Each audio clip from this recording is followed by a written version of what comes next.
Tompontsika zany tafaraka eto indray dia ndao hivavaka aloha isika dia hoentintsika amin'ny tompony fotsika. Andriamanitra iray feno fisaorana anao izahay omenao tombo-pahasoavana. Na dia mbola hoe andro fiasana ary amin'ity an'ity dia afaka mipetraka eto amin'ity tolakandro ity, afaka manaraka ny amin'izay toerana misy anay ihany koa dia hoe hianatra aminao izahay, hianatra ny teninao, fa ny teninao io mamelona anay. Misaotra tompo fa ty resaka fanahiana ity ndresanay androany tena mpahazo anay rehetra tokoa, izay te hianatra aminao handresy an'izany fanahiana izany. Mitenena aminay tsirairay ary manome fifantohana anay ianao dia sokafo mihitsy ny fahatakaranay, ny maso ny sainay, azonay tsara, azonay mihitsy hitanay amin'ny fomba fijerinao ny fiainanay, azonay ilay tianao ambara izay mety efa hainay tsenjery eo amin'ny Matthieu 5 kanefa kosa tompo fantatray hoe misy harena tianao ampitaina aminay hatrany ao, misy fahamarinana tianao hoe velona mihitsy aty anatinay. Raisinay amin'ny anaran'i Jesosy izany fanahinao miasa ao anatinay rehetra amin'ny anaranao tompo. Amen. Ny tanjonsika senao hatrany hatrany moa amin'ity taon'ity dia ilay Korintiana 2:5 ahoana tsara moa izy ravako ataotsika ho voninahitsika mba hankasitrahana antsika. Dia mianatra ny Matthieu 5:7 ankehitriny, mianatra tsy fe mianatra fa ny tanjonsika hoe hiaina araka ny fenitry ny fanjakan'Andriamanitra isika, miaina ny fenitry ny fanjakan'Andriamanitra. Nanomboka Matthieu 5:tsika tamin'ny tapabolana dia amin'ity an'ity isika senao dia hianatra ny andinin'ny 5:20 hatramin'ny 4:30. Matthieu 5:ny andinin'ny 5:20 hatramin'ny 4:30 izay ilay ho ianarantsika senao. Andehanantsika moramora ao fa azoko antoka loatra rafako fa efa ianao sy efa fantatra amin'ny ankapobeny Matthieu 5:io no isan'ny toko izay be mpafantatra mihitsy raha vao hoe kristianina ilay olona. Ny toko 7 indray no teneniko anao amin'ny heriny na tsy kristianina raha dia mahalala an'ilay toko 7:1 izay fa ho ianarantsika indray amin'ny heriny. Ty toko 5 ity zany toko efa mahazatra antsika fa ny tompo tokoa nanokatra ny masontsika, ny zavatra ianarantsika senao ny tian'ity dia hoe ndao hianatra handresy ny fanahiana, mianatra mandresy ny fanahiana. Raha mijerytsika ao anatin'io toko 5 io ny andinin'ny 5:20 2:30 4:30 miverina hatrany ny tenin'i Jesosy. Vakiko aminao nge 5:20 4:30 aza manahy. Manomteny izy aloha amin'ny 5:20 aza manahy ny amin'ny ainareo dia izay hoaninareo na izay hosotroanareo na ny amin'ny tenanareo dia izay hotafianareo. Andiny 1:30 dia izay ihany dia aza manahy nareo ka manao hoe inona no hoaninay, na inona no hosotroanay, na inona no hotafianay. Dia ary amin'ny andinin'ny farany ary izy mbola mamerina ihany hoe aza manany amin'ny ampitsonareo fa ny ampitso hanany azy. Mila tenenitsika ankitsy ranontsotro izao fotsiny fa ny fanahiana raha avako fahotana eo anatrehan'Andriamanitra. Tsy ataontsika ambomboarina kely fa tenenina mazava. Ny fanahiana dia fahotana eo anatrehan'Andriamanitra satria toy ny milaza hoe tsy azoko antoka hoe vitan'Andriamanitra ny zavatra niteneniny. Izay ny dikany hoe manangy antsika. Tsy azontsika antoka ve zany fa vitan'Andriamanitra izay lazainy, tahaka ny hoe mamerina manisy baraingo ao an-tsainao hoe tena izany tokoa ve nefa Andriamanitra no ifampiresahantsika amin'izany. Ny fanahiana ravako sary vitsivitsy fotsiny aloha no omeko anao, zavatra tenin'olona vitsivitsy reto dia adikako amin'ny teny malagasy tsotra be fa nanaitra anazy izy dia zaraiko aminao. Ny fanahiana ohatrany hoe filina kely tafiditra any anatin'ny lohantsika, filina natahotra. Tanao filina kely fotsiny ilay izy fa rehefa maka toerana le izy ao anatintsika ao dia lasa ohatrany bizo be, hitanao ohatran'le bizo be reny, dia misintona ny eritreritrintsika rehetrarehetra. Lalina loatra.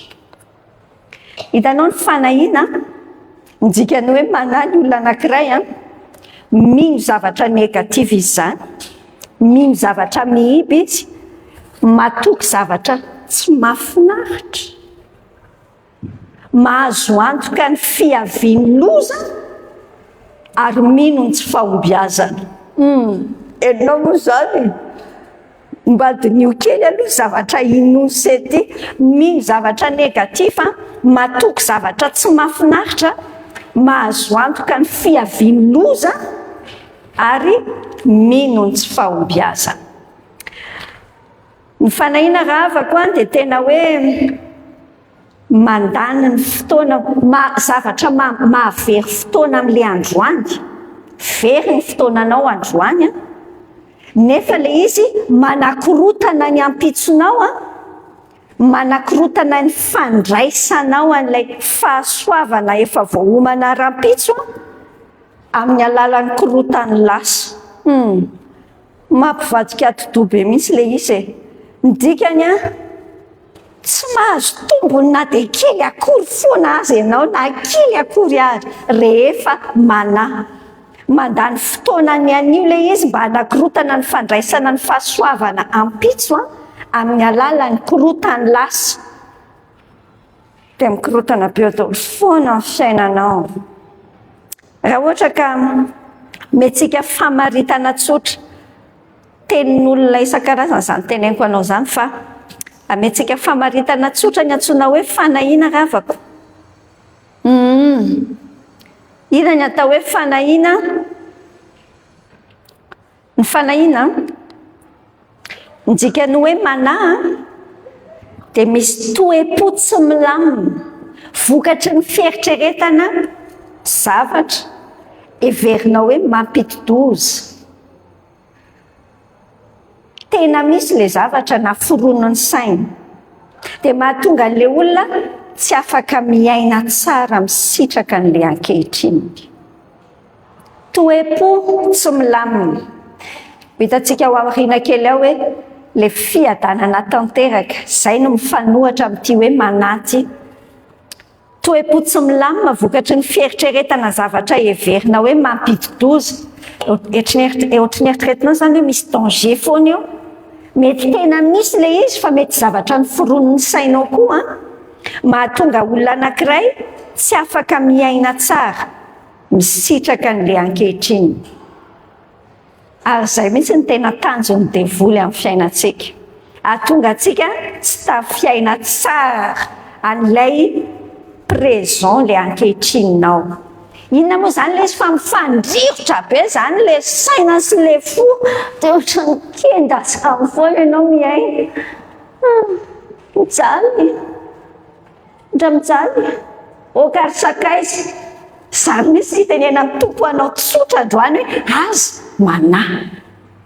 Mila aritsika ty fanahiana ity fa mampijaly antsika loatra. Mifandrivotra ao amin'ny fosiny sainao le izy, ny fonao te hatoky any tompo, ny sainao nefa mandeha hoe te ahoana, ary raha zao dia any kendenao nefa rany. Amin'ity androany ity zany tsika senao hianatra ty andresan'ity fanahiana ity, fa iza moa ny olona mety manahy. Ianao mantsy mety miteny hoe ndry sambatra reny olona manan-kareny reny. Zany zao mety teneninao, reny zao tsisy ahina mihitsy. Orsia, ny manan-karena manahy mihitsy izy ny amin'ny hoavy dia manambona manambona.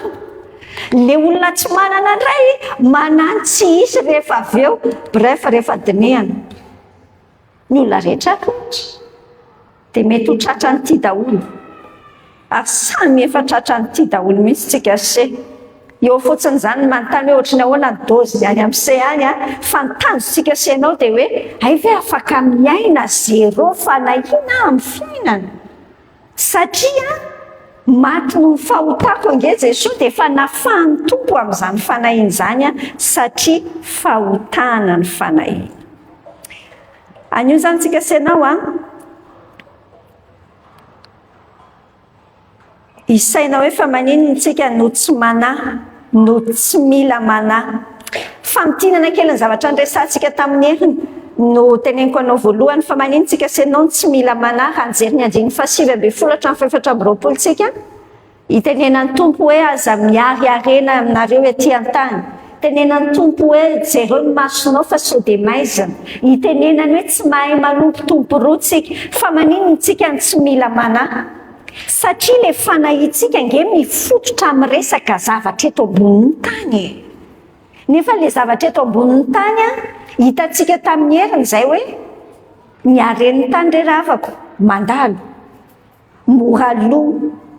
Ary rehefa io no be ao anaty lohantsika senao dia manamaizina ny fijerintsika le izy ary mitondra antsika hampirafy amin'Andriamanitra. Amin'ity anio ity zany tsika mijery ny 5:20 hatramin'ny 4:30 kosa Matthieu 5:9. Raha fitiantsika hoe fa maninona tsika ny tsy mila manahy. Satria izao ny zavatra tenenin'ny tompo ao anatin'io dia ity: anjaran'Andriamanitra no miay atsika eto ambonin'ny tany. Anjaran'Andriamanitra, responsabilité an'Andriamanitra. Ny anjarantsika senao dia mifantoka amin'ny azy le any an-danitra. Rehefa fitiantsika zany io 5:20 io hatramin'ny 4:30 fa maninona tsika senao tsy mila manahy satria anjaran'Andriamanitra no miay ny eto an-tanitsika. Ary ny antsika kosa mifantoka amin'izay any an-danitra. Izay no andrasan'ny tompo amintsika. Hijery teboka vitsivitsy ary tsika senao hijerentsika hoe ohatry ny ahoana ny toe-tsaina mila andresentsika ny fakapanahy. Toe-tsaina io zavatra atao anatin'ny lohantsika senao ato ny amboarina. Ary lazaiko anao fa hainy tenin'Andriamanitra mihitsy avelo ny tenin'Andriamanitra amboatra ny saintsika. Anafaka atsika. Toe-tsaina andresentsika ny fanahiana. Plan andehanantsika senao androany zany ity reto ny zavatra diniantsika misy zavatra anankiefatra. Tsy ilaina ny manahy satria Andriamanitra ny raintsika. Izay ny teboka voalohany ho velabelarintsika rehefa aveo. Ny teboka faharoa tsy mifanaraka mampino kristianina anao mihitsy akory ny fanahiana. Fa mampitovy anao amin'ny gentlisy zany ohatra ny olona tsy pintsika rehefa manahy. Tsy mifanaraka mampino kristianina antsika ny fanahiana. Ny teboka fahatelo tena tsy fahendrena mihitsy le manahy raha misaina ny resaka hoavintsika. Tenentsika eo zay rehefa aveo tsy fahendrena manoloana ny hoavy ilay fanahiana. Ary ny teboka farany resantsika ary amin'ny famaranana ary dia hoe mila tsy diso zavatra katsahantsika senao ahafahantsika mandresy an'io fanahiana io. Teboka efatra izay ny resantsika tsy mila manahy satria Andriamanitra ny raintsika. Tsy mifanaraka mampino kristianina antsika nge tiantsika manahy ty.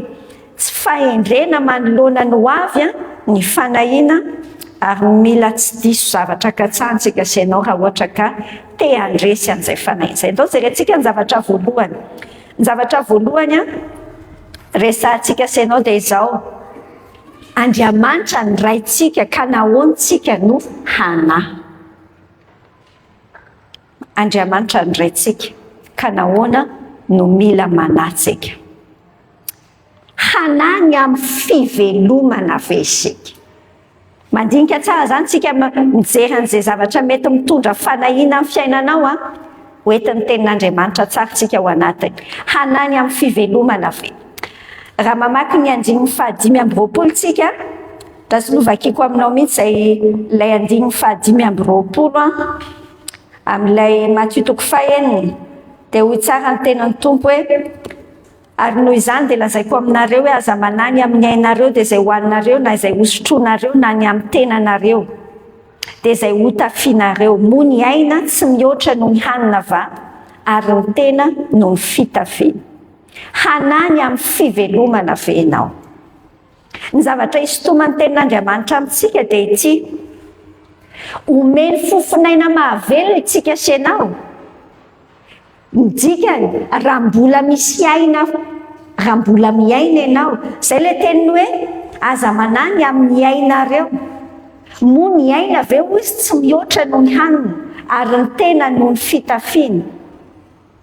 Raha omen'Andriamanitra fofinaina mahavelona tsika senao anatin'ny andro anankiray, ny dikany izy koa nge zany no miantoka ny hitazomana n'io aina io mandra-panesorany azy. Zao ny ohatra tsotra be raisiko aminao. Raha ohatra ve misy olona maty dia mbola kotiana amin'ny sakafo ve izy? Raha zany mbola kotiana mihinan-kanina ve le olona maty? Mbola mieritreritra ve hoe sao dia tsisy sakafo omenan'io nefa le olona rehefa maty? Tsy amena sakafo tsony ny olona maty any e. Fa ny olona ny dikany ny olona velona no omena sakafo, ny olona velona no omenao sakafo. Le fahavelomantsika nefa tsy misy zavatra mihitsy hoe ny vary hohaninao no mahatonga anao mbola velona. Azontsika tokoa moa ve za? Fa tsy ny vary hohanintsika mampatonga antsika hoe velona zao, fa satria Andriamanitra no mihazona ny aintsika amin'ile filina kely hitazomany azy. Mihazona ny aintsika amin'ny filina kely Andriamanitra manome ny fofinaina mahavelona. Ka raha manome antsika senao ny aina mahavelona izy, dia ny tenenan'i Jesosy amintsika eto hoe ny aina ary. Ilay rehefa mandinitsika hoe tena faran'izay lafo vidy ange zany aina zany omen'Andriamanitra antsika, dia tsy omeny antsika ve tsy afaka hiantoka an'izay hitazomana n'io aina io ve izy? Saintsika senao zay omeny fofinaina mahavelona tsika, dia izy koa zany miantoka ny hitazomana n'io aina io mandra-panesorany azy. Raha mbola miaina ianao zany dia mandinika ianao hoe dia ny tompo zany miantoka. Dia miteny amintsika mihitsy ny tompo, mijery amin'ny 2:20 dia hoy izy tsara, enonao nge ny teniny tsinjovo hoy izy ny voromanidina, fa tsy mba mamafy na mijinja na mitaona ho any an-tsokitra ireny, ary ny rainareo zay any an-danitra mamelona azy. Dia hoy tsara ny tompo Jesosy hoe motsy mihoatra lavitra noho ny vorona va nareo. Ny dikany inona ny antitra anteran'ny tompo amintsika an'izany? Andriamanitra milazonao an-tsaina fa le Andriamanitra tompo itsika dia mamelona ny zavaboariny. Mamelona ny zavaboariny. Teneniny tsara hoe ny rainareo izay any an-danitra mamelona ny vorona, dia miteny izy hoe fanganareo tsy mihoatra lavitra noho ny vorona. Asa zany na tsika senao manan-tsaina dia mieritreritra tsika hoe tsy maintsy midebra, tsy maintsy miketrika vominana. Asa raha le teny ve le hoe tsy afaka mihinana ianao raha tsy ny atsembohan'ny tavanao, dia mieritreritra ianao hoe tsy maintsy miketrika zany. Fa avao tsara ny asa, ny miasa sy ny manahy. Ny antsika senao tsy ao anatin'ilay zany mieritreritra hoe tsy maintsy manao an'ity fa raha tsy zany tsy afaka mihinana. Raha tsy dia nidikany raha amboarina zay dia hoe raha tsy manao an'ity zany zao dia tsy mihinana. Satria eritreretinao mihitsy hoe io asa ataonao io no mamelona anao. Anitra anteritsika hatrany hatrany fa tsy ny asanao mihitsy no mamelona anao, fa lazainy tenin'Andriamanitra tsara hoe Andriamanitra no mamelona ny zavaboariny. Zay mety velominy ry se miolana amintsika tsika se tsy mety velominy, fa miketrika be ny lohantsika. Dia apitsika kely fotsiny hoe mba tahio le ketriko ry tompo dia iny tsika fa viza amin'ny fanahiana. Toy jery mivorona tsika se. Zao tsara ny tenin'Andriamanitra ny amin'ny Salamo 7:7.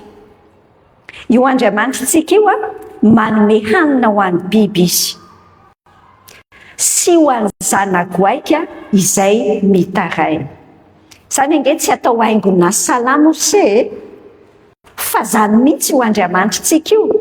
Ny vorona zany ny vorona mety vetivety ihany ny fahavelomany, ny lohany faran'izay kely loha nge vorona se tsy dia misaina, fa izao nomen'Andriamanitra ny antsoina hoe instinct vorona, ahafahany ho velona.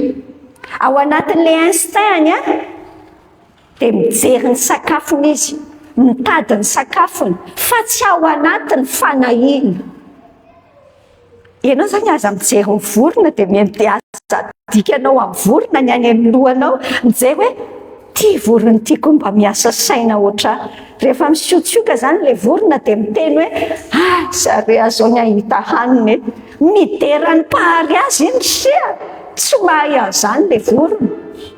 Fa izy nomen'Andriamanitra instinct izy ahita ny sakafony, fantany hoe aiza ny hitadiavany azy. Ny vorona tsy manan-tsaina mihitsy hoe andeha ataoko ngezangeza kokoa le tranom-borona mba hanangonako zavatra. Tsy manao an'izany ny vorona, fa ao anatin'ny sainy fotsiny hoe anatody izy dia mamboatra tranom-borona.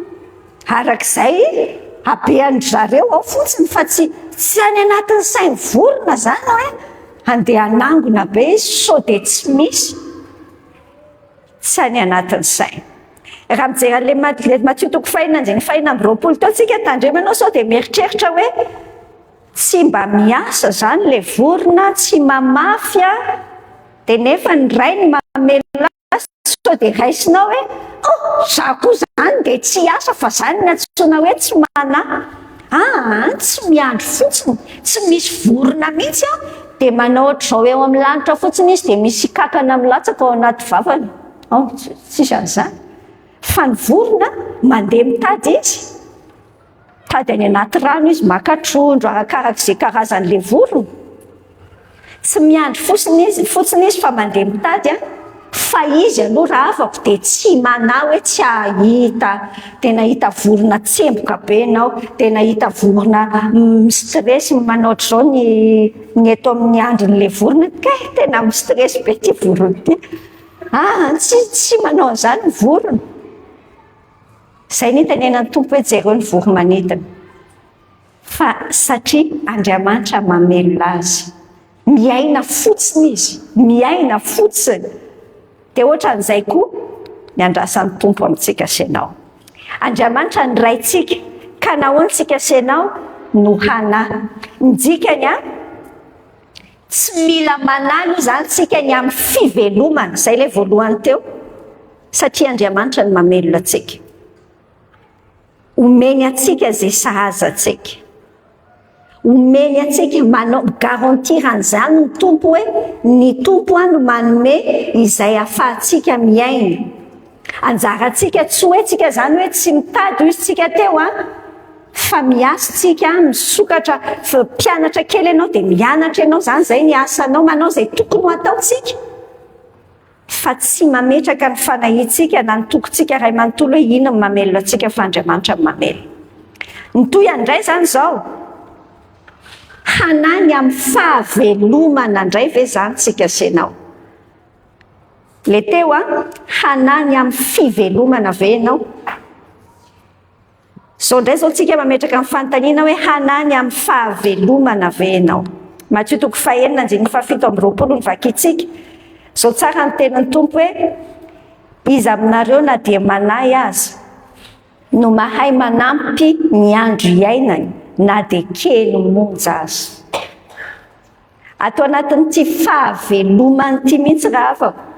Ty le fiainantsika ity, ato ny anatsofohany devoly ilay tahotra be aty amin'ny fiainantsika.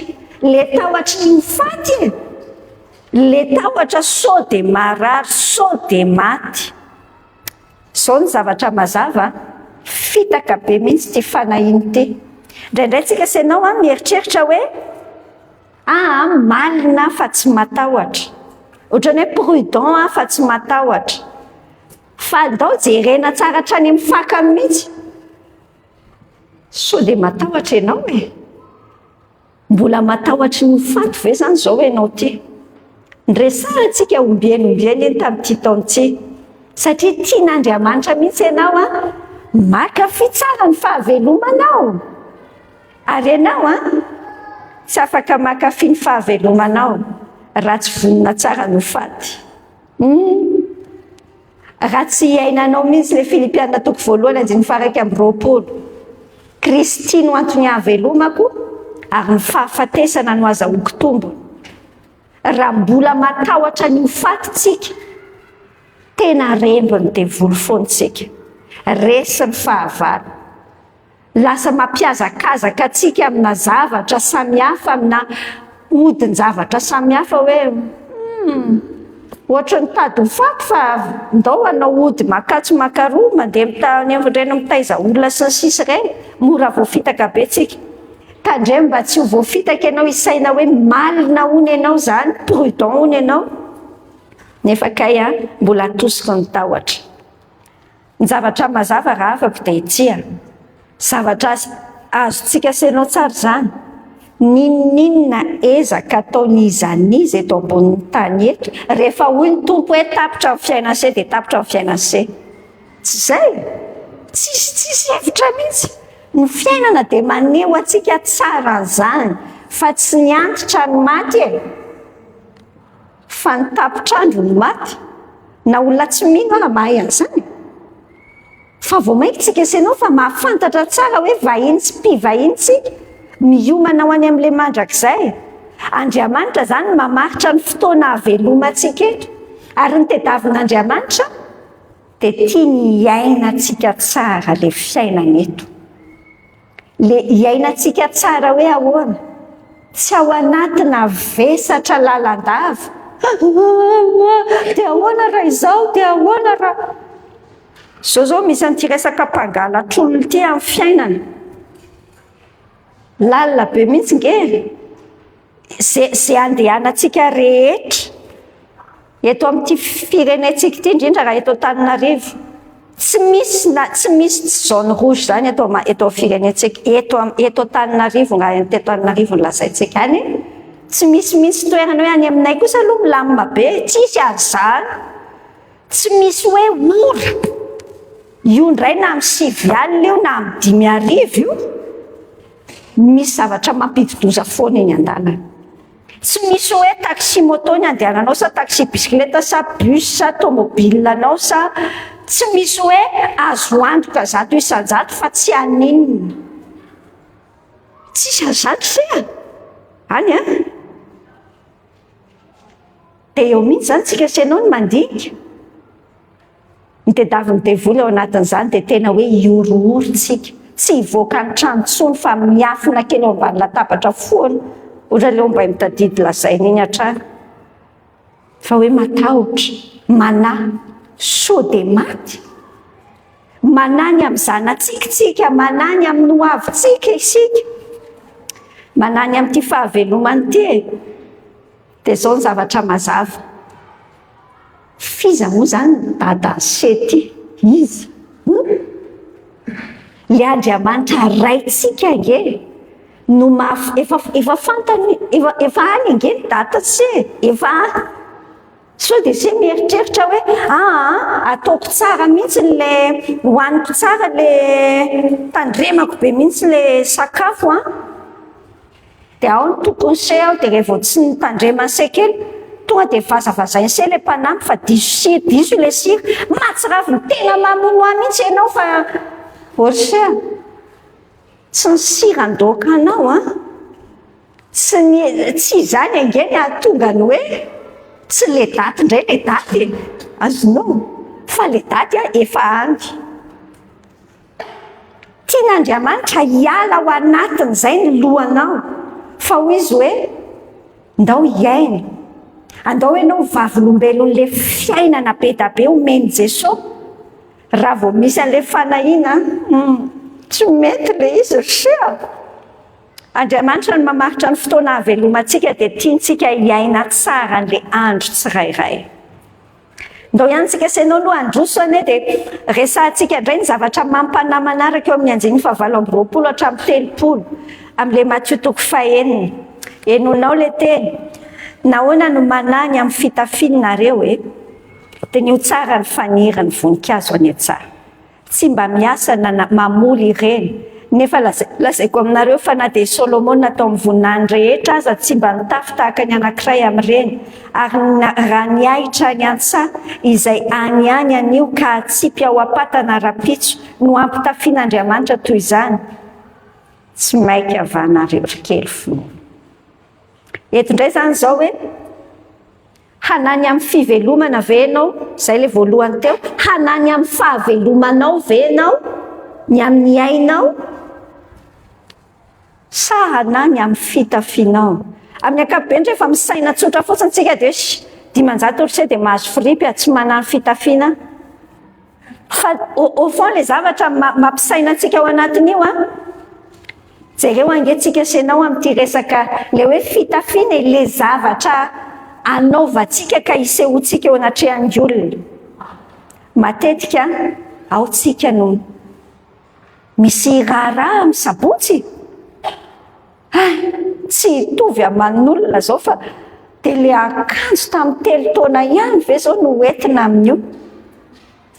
Sady amin'ity resaka misy raharan'olona ty dia hoe misy teniny, za tsy handeha aleo fironina hoe maharary fa baraka tsy mba manaraka an'izay vahoaka, tsy manaraka an'le tenina ny akanjo. Zany ve le mahazo anao? Le inona zavatra ataon'izao tontolo izao mitsofoka moramora ty anatintsika ty. Misy zavatra mila hitafianao dia zay ianao zay vao azo atao hoe olona, dia ianao manao hoe tsy ho mpisazo tsy ho tratranao mihitsy.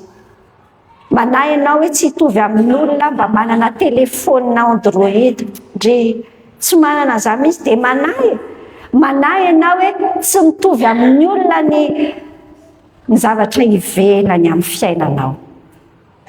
Zany angely manany amin'izay ho tafitsika, manahy tsy aharaka ny lamaody ny fiainana.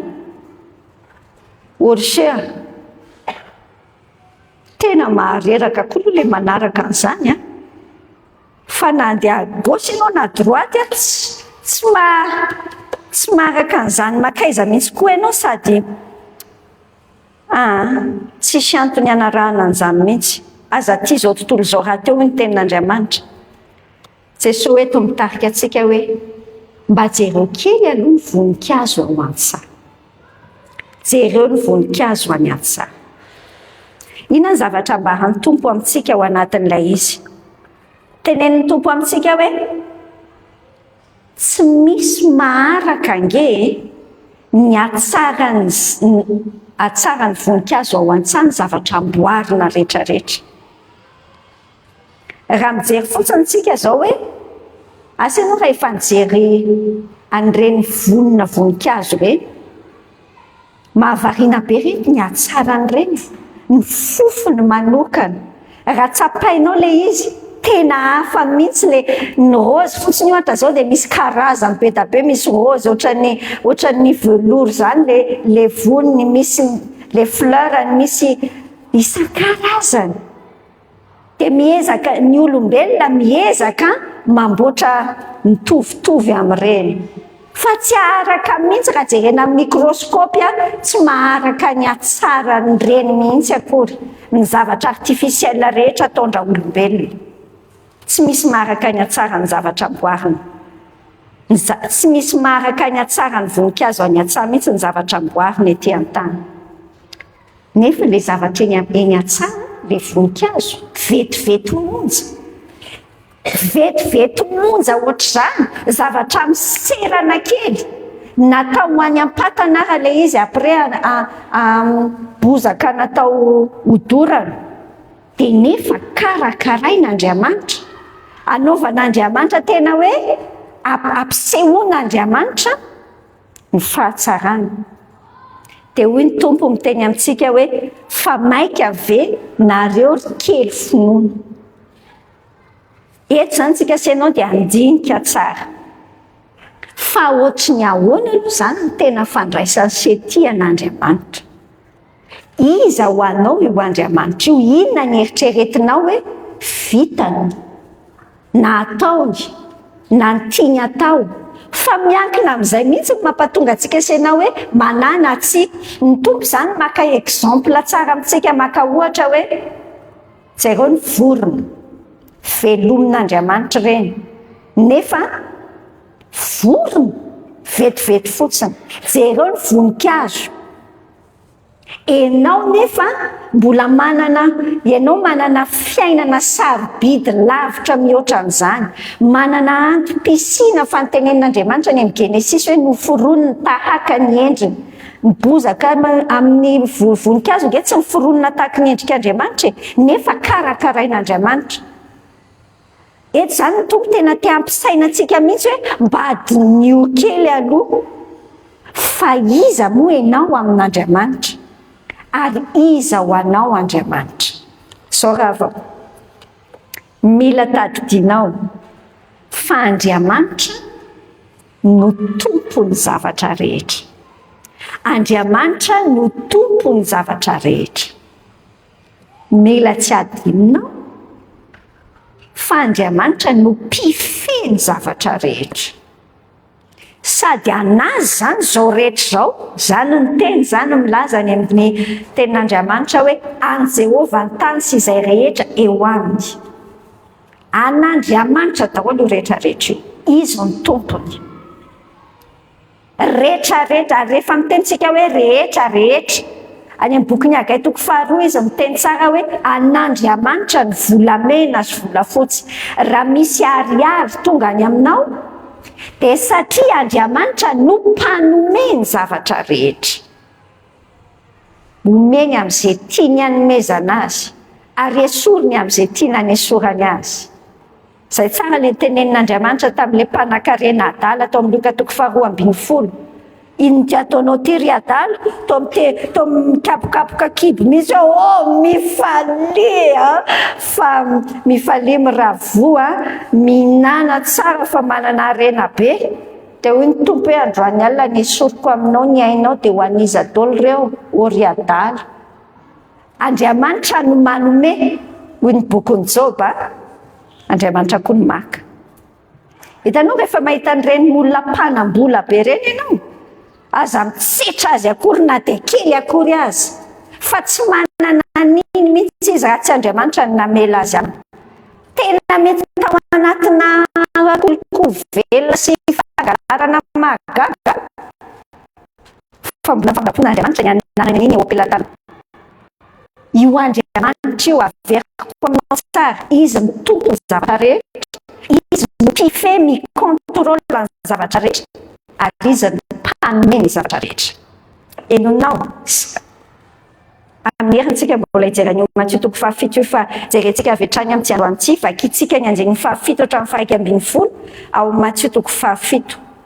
Zao ny tenan'i Jesosy: mangata dia omeny nareo, mitadiava dia ahity nareo, dondona dia hovoany nareo.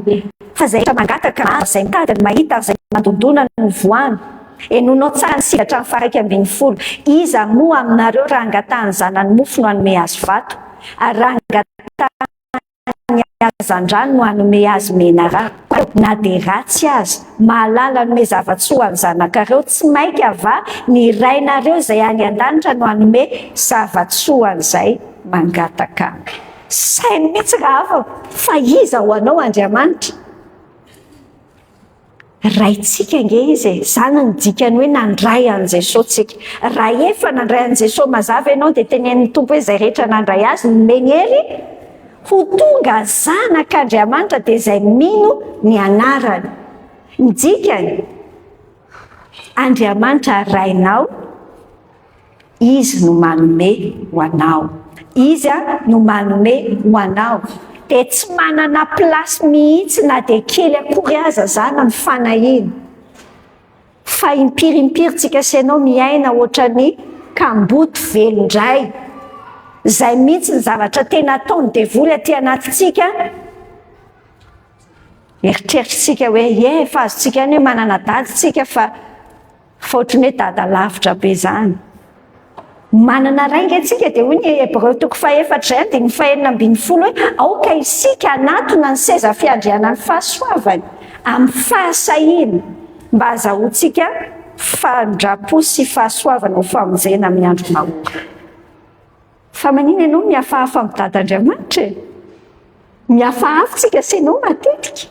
Dia io ny tenin'ny tompo miteny amintsika: mangatà dia omeny nareo, le hoe mangataka aza miteny mihitsy ianao mieritreritra hoe mila vaniny koa zany Andriamanitra raha ohatra ka fanta manina tonga dia ameny fotsiny fa manina mbola tsy maintsy angatana mbola tsy maintsy mivavaka le mivavaka nge ravako tsy formule ny atao e fa le fifandraisanao ampo amin'Andriamanitra le fatokinao hoe tia io Andriamanitra io Andriamanitra tompony zavatra rehetra mpifeny zavatra rehetra ary mpanomeny zavatra rehetra io ray tena tianao ny zavatra faharoa resantsika senao voalohany resantsika teo hoe tsy mety mihitsy le manahy tsy mila manahtsika satria Andriamanitra ndraitsika ny zavatra faharoa dia izao mampitovy atsika amin'ny tsy mino ny fanahiana mampitovy atsika amin'ny tsy mino ny fanahiana rehefa manahtsika dia manoatra noho ny tsy mpino ary mamenatr'olona be anya oravako tsy mifanaraka mampino kristianina atsika mihitsy le fanahiana miverina kely ny anjin'ny fahatelopolo tsika tamin'ile Matthieu toko fahaenina dia miampita eo amin'ny anjin'ny hatramin'ny faharoa amby telopolo izao no teny aho hoe ary raha niahatra ny an-tsaha izay any anio ka atsipy any am-pantana rapitso no ampitafian'Andriamanitra toy izany tsy mainky avanareo ry kely finoana dia aza manahy ianareo ka manao hoe inona no haninay na inona no sotronay na inona no tafianay fa zany rehetrarehetra zany dia katsahan'zentilisa fatratra fa fantatry ny rainareo izay any an-danitra fa tokony ho anareo izany rehetra izany te ampijery anao ny tompo ampahiratra ny masontsika senao hoe io ange Andriamanitra mijery anao mahita anao mikarakara anao inona ary ty kely finoana ty mamerina an'izay hatrana ny tompo ary ny olona efa mpianany no tenenany tompo amin'izay hoe kely finoana tsy miresaka amin'ny tsipino izy ny mpino tsy manana finoana mihitsy akory azy ny tsipino mantsy tsy manana finoana mihitsy akory izy matoa hoe tsipino ohatr'izay fa ho atsika efa mpino an'ny tompo dia hoy ny tompo hoe inona ary ty ry kely finoana ny tsipino raha avaka no mifantoka amin'ny fivelomana ny tsipino no mifantoka amin'ny fahavelomana mieritreritra hiazona hoe mba elaela vao maty ny tsipino no mikatsaka ny lamodiny tany te hitovy aman'olona lavo izao amboarin'ny tompo tsara ny fomba fijerintsika ianao ty ohatry ny ahoany so dia mba miaina ohatra amin'ny tsipino ary tsika senao mampitovy tena amin'ny tsipinontsika rehefa manahy satria ohatrany hoe tsy marina indray zany lay Andriamanitra metrantsika ny finoantsika hitanao ny fanahiana tsotra be ny dikany hoe manahy tsy mino an'Andriamanitra ianao zany izay ny ilazantsika hoe fahotana ilay fanahiana Andriamanitra miteny enonao nge izao ny teniny any amin'ny Romanina toko fahavalo anjin'ny faharoa amby telopolo hoe santionana tenin'Andriamanitra fotsiny ny alaiko aminao eto hoy izy hoe Andriamanitra io izay tsy niaro ny zanany lahy tokana fa natolo ny hamonjy atsika rehetra izy tsy omeny atsika miaraka amin'ny maimaim-poana kova ny zavatra rehetra Andriamanitra zany nahafoy ny tena ny rehetrarehetra ny tsara indrindra tany aminy dia le sakafo le lokanareo androany zay zany tsy fono anao fa iza loatra le zany nieritreretanao an'ity Andriamanitra ity Andriamanitra nahafoy an'i Jesosy dia niekolazy ny zanakareo io zany nieritreretinao hoe io zao tsy foiny fa tsy maintsy tedaviko rery zay lay isainantsika namonjy atsika tsy ho any amin'ny elo very sakaiza vitany ngeza ny zavatra ataon'ny tompo tamintsika zany dia le fiainantsika kely eto ambonin'ny tany zany tsy vitany dia gaga mihitsy ho any anjelo mijery atsika se fa iza loatra ny fandraisantsika an'Andriamanitra Andriamanitra raha avako tena tiatsika ny pirofo faratapony amin'ny fikarakarana ny nanomezany an'i Jesosy ho atsika dia miteny amintsika mihitsy izy ao anatin'io Romanina 8:30 Jesosy aza foiny koa moa tsy foiny omeny antsika miaraka amin'ny maimaimpona-pova ny zavatra hafa rehetra. Ny olana dia ity tsy afaka hanome an'ilay izy mihitsy izy rehefa tsy mino tsika, rehefa tsy mino tsika hoe vitany no manome antsika an'io. Fanahina tena hoe tsy finoanan'Andriamanitra. Jery tenin'Andriamanitra anankiray andray ngentsika sena hoe any amin'ny le 2:30 teo, hoy tsara le teny hoe fantatry ny rainareo, Matthieu 4:2:30, fa fantatry ny rainareo izay any an-danitra fa tokony ho anareo zany rehetra zany.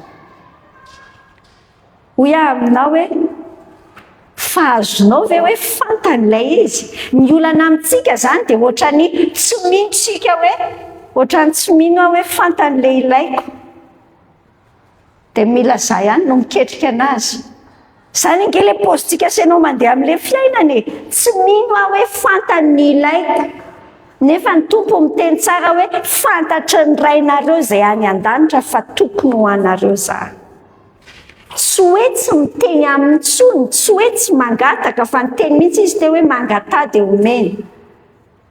Fa le mangataka miaraka amin'ny finoana ravako, fa le finoana egalina matoky le fon'Andriamanitra tiana matoky hoe mahasarotiny ny azy ny dossier amin'ny fiainako. Zay ny olantsika se ohatrany tsy hanetsantsika loatra hoe zany koa ve dia tantaraina amin'Andriamanitra, ohatraindraindray misy zavatra ohatr'izany amin'ny fiainantsika hoe zany ve dia resana amin'ny tompo zavatra goavagoavana ay angahy ny atsipiriany ange mahaliana azy mihitsy ary tehiditra antsehatra amin'ny atsipiriany izy. Tia no hitanao teo nisy nanao fijoroana vavolombelona rahavavy teo tary amin'ny voalohany ny amin'ny hoe anniversaire ny mariage ny 27 taona izy teo le mariage.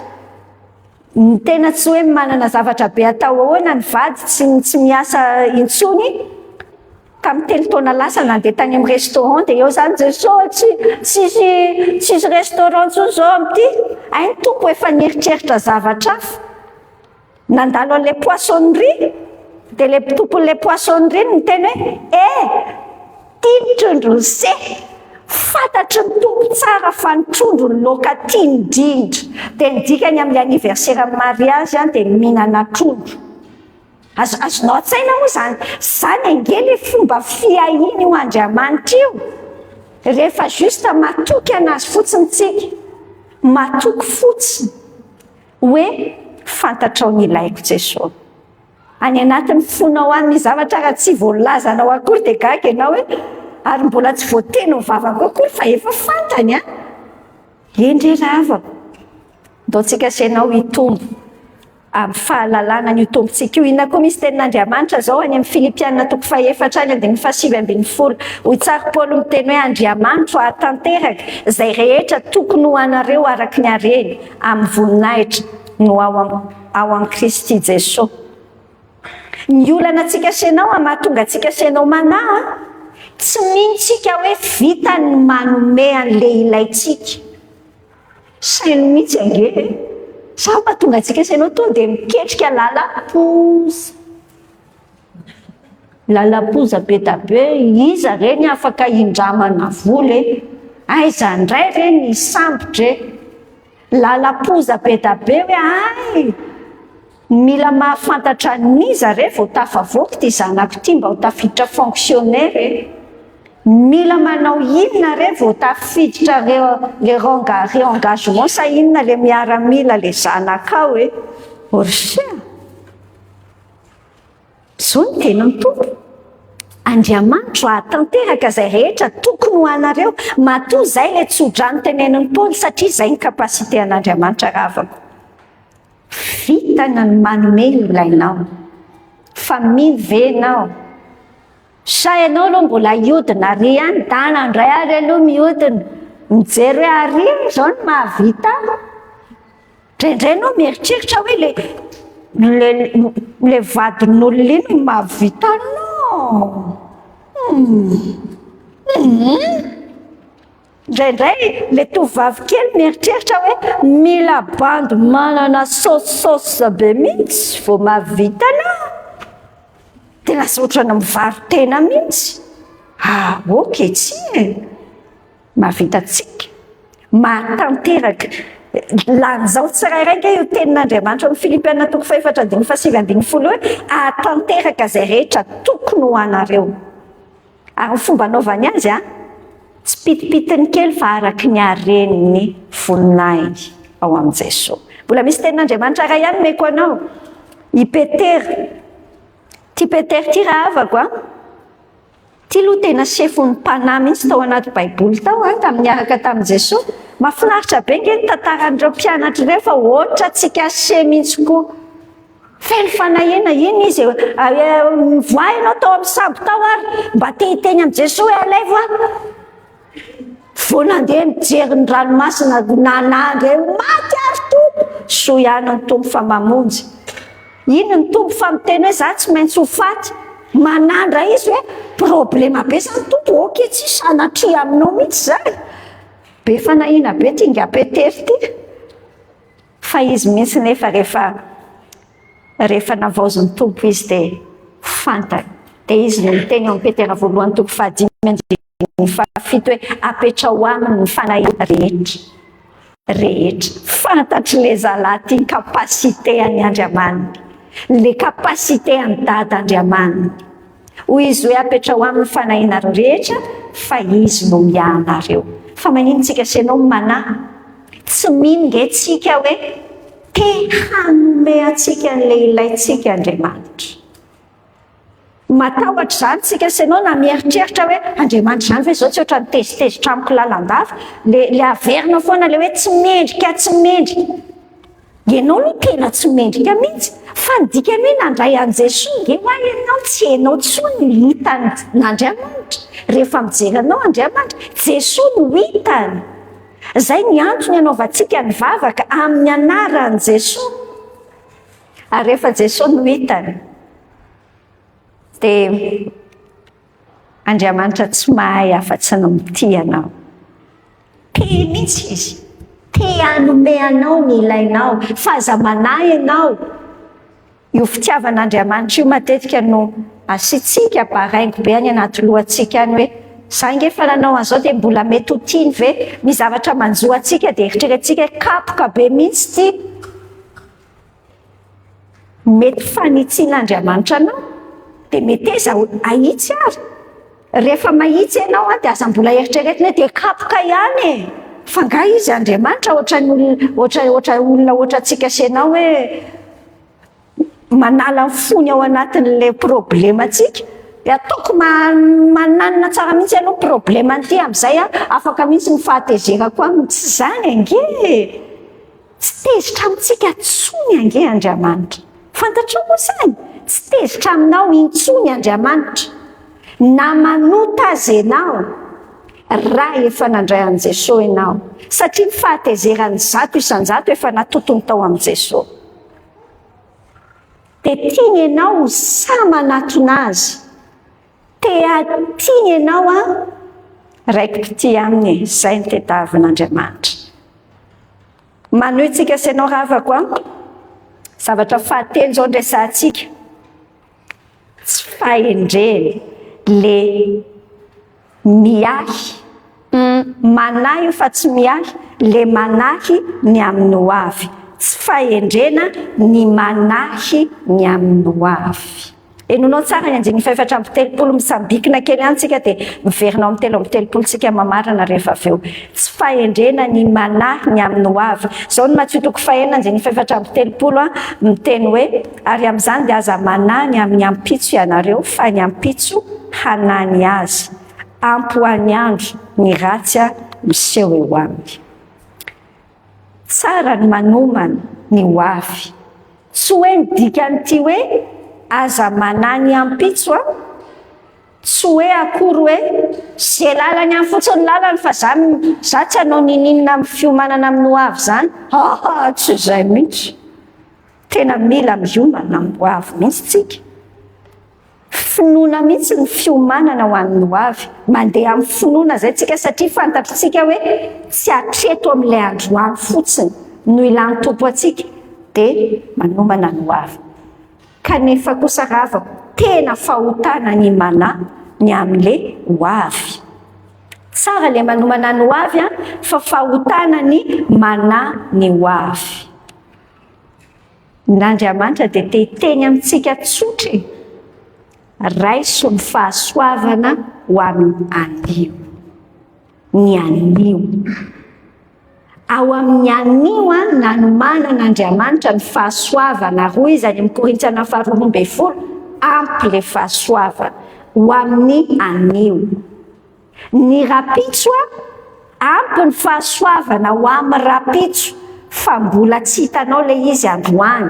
Dia mazava be fa raha androany ianao no miketrika ny rapitso dia mbola tsy any ampelantananao ny fahasoavana hiatrehana an'le izy dia lojika be mihitsy raha manahy ianao. Dia hoy ny tompo hoe ajanony any fa tsy ianao ny tompon'ny rapitso fa izy Andriamanitra ny tompon'ny rapitso. Nefa le izy Andriamanitra tompon'ny rapitso dada tena tia antsika. Dia inona ary zany ny ampanahintsika? Ampy ho an'ny andro ny ratsy miseho eo aminy. Ny dikany le androany hatrehana, le androany. Dia Deutéronomie 3:13-20 tsy nisoratako hoe fa teneniko anao soa aman-tsara. Dia Deutéronomie 3:13-20 ilay itenenan'ny tompo hoe ho visy varahana ny hidinao ary hifamatra amin'ny andronao ny fiadananao. Eo atralilay tiako amin'ny faherezana anao, tiako faherezana anao, hifamatra amin'ny andronao ny fiadananao ny tompo miteny amintsika. Ampy ho any dozin'io fiadanan'io amin'ny androany, amin'ny androany. Misy fotoana miresaka zany, ohatrany ny zanakay zany zao any ampitan-dranomasina any avokoa dia misy fotoana misy olona manontany anao hoe ianao ve zany tsy malahelo ny zanakao? Dia hoy aho hoe tsy malahelo Nisy fotoana teo amason'le zanakay no niteny miresaka ohatr'izany dia teo ilay zanako vavikely anankiray dia toa dia hozy izy hoe andray kosa maman ve dia tsy malahelo dia hozy drasolondry lamina tsara.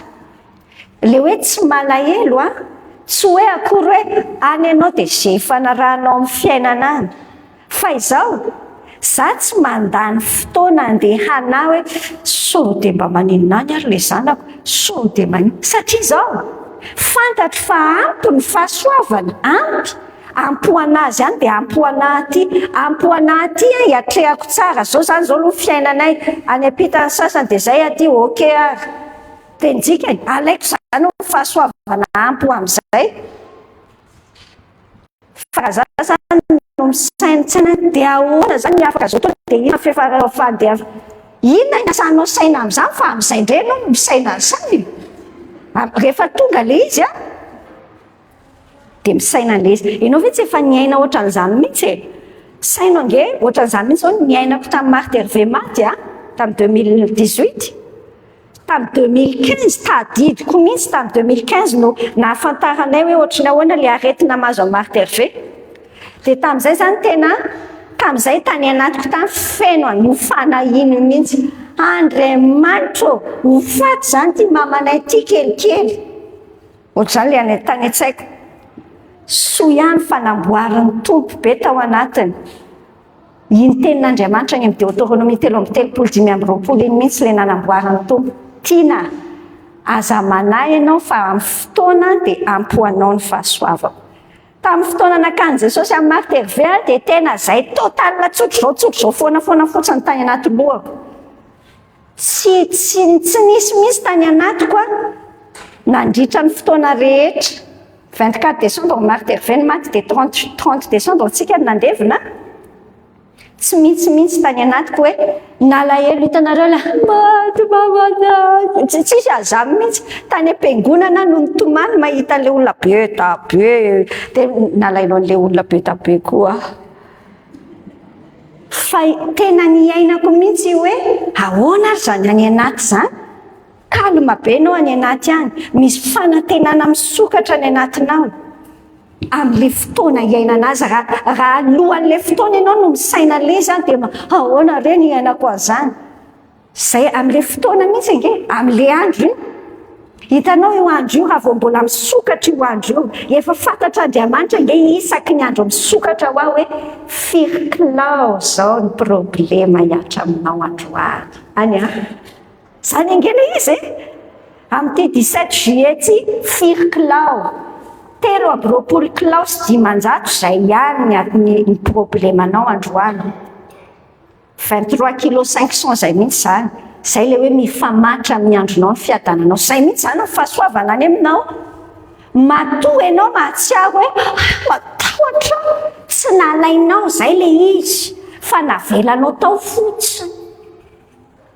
alaivo le izy satria iaino hoe Jesoa meo anahy le fahasoavana ary tonga dia hisory fotsiny drangany ato dia hisory misaotra to mifahampy ny fahasoavana rapitso manavy ianao androany dia ahoana ry tompo raha ilozan'ity olona ity amin'izay zany 100 kilao indray le olana amin'izay ohatra dia lazay koa no tsy mila miamana zany akafizy fotsiny ny androany fa rapitso misy 200 kilo zany atonina ho anao dia alaina indray zay dia hoe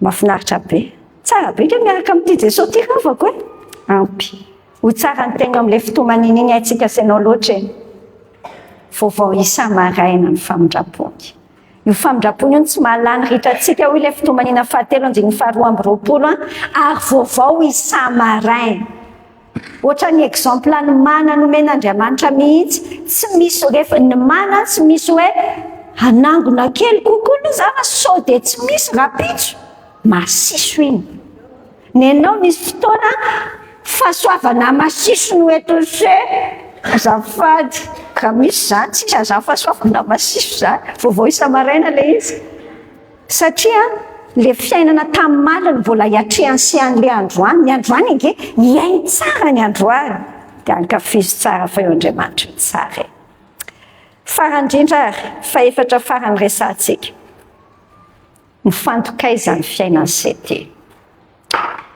ao amin'ny Isaia 4:20 dia zao tsara ny tenin'Andriamanitra hoe ny saina tsy miovaova dia arovanao amin'ny fiadanana tanteraka satria matoky anao izy ny saina tsy miovaova fa mifantoka tsara dia arovan'Andriamanitra amin'ny fiadanana tanteraka zay le mifanohitra amin'ilay fanahiny ary tian'Andriamanitra hiainanao tsy rehefa maty ho arsea tsy rehefa maty ange vao hoe rest in peace hono hoe mandry ampiadanana zao se isan'andro dia mandry foana ampiadanana fa maninona ohatra matahotra zany ianao tenenina zany ka misy manao bonne nuit ianao dia hoe mandry ampiadanana andray ty mamosavy anahy orsea ny mpino ange izy amin'ny fiainany ray manontolo mihitsy miaina ampiadanana fa tsy hoe rehefa maty ianao vao miaina ampiadanana hoy rehefa maty tsika mitsahatra le olana samihafa fa tsy ny fisiany olana nge ny mamaritra hoe miadantsika na tsy tsy mifisiany olana fa tsika mihitsy no manana le andrina ny fiadanana aty anatsika ty mipetraka ao anatinao dia zay ny amaranantsika azy amin'ilay Matthieu 7:7 ainao loatra ka tsy ao aloha ny fanjakany sy ny fahamarinany dia anampy ho anareo izany rehetrarehetra le zavatra ny fantohantsika teo aloha teo tahaka ny hoe ny zavatra negativa mora mahazo atsika le tsy mahatadidy hoe raintsika nge Andriamanitra io dia lasa manatsika zany mora mahazo atsika le manamo le zavatra nyresantsika anankitelo voalohany teo manany amin'ny hoavintsika isika zany le tenen'ny tompo hoe oketsy fa zao ny teneniny amintsika ndao hikatsaka ny fanjakantsika makaiza ny fifantohanao inona njikan'izany mikatsaka ny fanjakana zany zavatra anankitelo no tsy piatsika sianao anatiny inona ny atao hoe mikatsaka ny fanjakan'Andriamanitra manana ny toe-tsain'ny Paoly apôstôly araka ny hitantsika ny amin'ny sain'ny apôstôly 2:20 zao ny toe-tsain'ny Paoly tsy ataoko zavatra akory ny haiko izy mba havita ny alehako dia ny fanompona izay niraisiko tamin'i Jesosy Tompo hanambara ny filazantsara ny fahasoavan'Andriamanitra.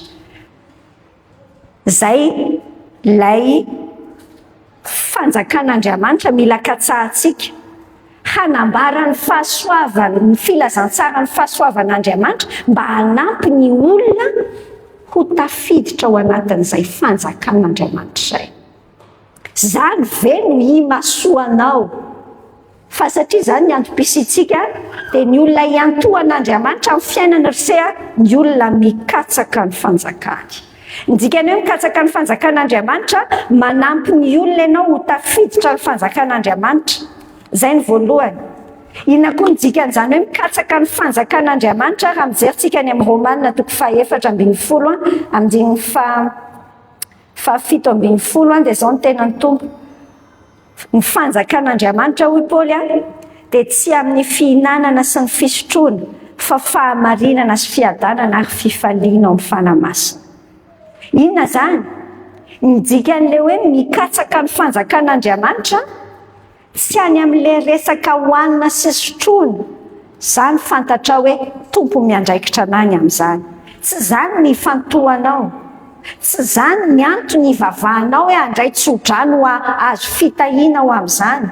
Fa fantatra hoe bonus omeny Tompo zany. Ny dikan'ny fanjakan'Andriamanitra hoy izy dia fahamarinana sy fiadanana ary fifaliana. Ianao zany miaina le fiainanao isan'andro. Miaina izay fenitry ny fanjakan'Andriamanitra izay. Miaina ao anatin'ny fahamarinana, ao anatin'ny fiadanana. Sa inona ny jeren'ny olona ianao dia inona ny hitan'ny olona.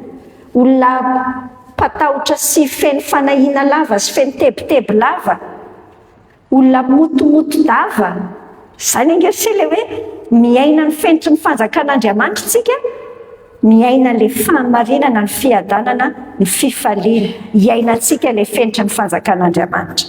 Ary ny zavatra farany ao anatin'io dia ity.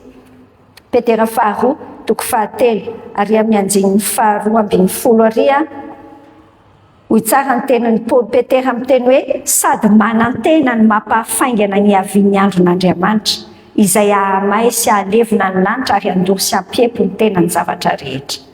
Ndikany hoe mikatsaka ny fanjakan'Andriamanitra tsika ka tsao aloha ilay fanjakana miandrandra ny fahatongavan'i Jesosy tsika misaina lalan-davan'izay hoe ay moa ho avy Jesosy ary manafaingana an'izay amin'ny alalan'ny fitoritsika ny filazantsarany amin'ny olona manodidina antsika miandrandra sy manafaingana an'izay. Zavatra farany resantsika senao ilay tenin'Andriamanitra hoe ka tsao aloha ny fanjakany sy ny fahamarinana. Indray ny dikan'izany hoe mikatsaka ny fahamarinan'Andriamanitra. Ny dikan'izany hoe mikatsaka ny fahamarinan'Andriamanitra ataonao zany ny zavatra rehetra azonao atao mba hitombonao amin'ny fahalalana sy ny fiainana an'izay fahamarinan'Andriamanitra izay. Le fahamarinan'Andriamanitra lazainy ao amin'ny teniny. Le iainanao azy, le iainanao le fiainam-pahamasinana. Ataonao zany izay zavatra rehetra azonao atao mba hitombonao amin'ny fahalalana sy ny fiainana ny fahamarinan'Andriamanitra sy ny fahamasinana. Dia samy manjinika tsara zany tsika senao fa haitsika tsy enjery loatra Matthieu 9:30. Zany ve ny zavatra ataontsika amin'ny fiainantsika. Fa ny olona manao an'izany no etoan'Andriamanitra amin'ny fiainany. Itenenany hoe anampy ho anareo zany rehetrarehetra zany. Na le hoanina, na le fahavelomana, na le fitafiana, le zavatra eo amin'ny fiainana dia omen'Andriamanitra zany rehefa mikatsaka tsika. Tsika senao ty ve mahafoy ohatra hoe zara angany dia hividy boky ampitombo ny fahafantarako ny tenin'Andriamanitra. Mahafoy vola amin'izany ve tsika? Mahafoy fotoana ve tsika amakiantsika io Baiboly io? Mahafoy. Zany ange ny dikan'izany ataonao izay rehetrarehetra azonao atao hitombonao amin'ny fahalalana sy amin'ny fiainana an'ilay fahamarinan'Andriamanitra. Fa tsy hoe mandehandeha ho azy eny fotsiny fiainanao fa manao fanahiniana mihitsy ianao hitombo ao anatiny. Raha fitiantsika zany zavatra andresantsika sy ianao androany, ahoana ny andresentsika ny fanahiana teboka anakefatra andresantsika? Aza tonoana fa rainao Andriamanitra. Fantatro fa Andriamanitra ny raiko, zay ny teboka voalohany. Raha voatady ho tamin'izay fanahiana izay, dia kasio kely mihitsy aloha ilay nofonao anatinao, iza moa dadako? Ay moa Andriamanitra ny raiko. Tadio. Zavatra faharoa, ahoana ny andresentsika ny fanahiana? Iainantsika marina le fonontsika n'ilay Andriamanitra, tompony zavatra rehetra, mpifeny zavatra rehetra, mpanomeny zavatra rehetra. Ary io Andriamanitra io ka tena tia anahy, dia iainy mihitsy izay finoana izay. Zavatra fahatelo itsika, an'Andriamanitra ny ampitsontsika. Dia raiso ny fahasoavana, ny amin'ny anio dia ny ampitso meo an'ny tompo any. Omany izay mila omanina fa tsy mandany fotoana manany amin'izany intsontsika, ary ny fanjakany sy ny fahamarinany no katsahanao voalohany isan'andro. Ny ataonao rehetra dia mifantoka amin'izay. Mandrehatrafo ianao, manokatra tsena ianao, izay ataonao rehetra dia mifantoka amin'ny inona moa zany izao ny hidira amin'ny fanjakan'Andriamanitra amin'ity zavatra ataoko ity? Fa izay tsy inona ny antony hahavelomantsika sy ianao. Ndao tsika hivavaka mentsika ny tompony fotsika. Andriamanitra ray, mankasitraka anao indrindra amin'ny anaran'i Jesosy zahay, manome anay andreo teny ao amin'io Matthieu toko fahaenina io, hanafaka anay amin'ny fanahiana. Miara-mifony atao anatrehana zahay sady tena hoe miaiky.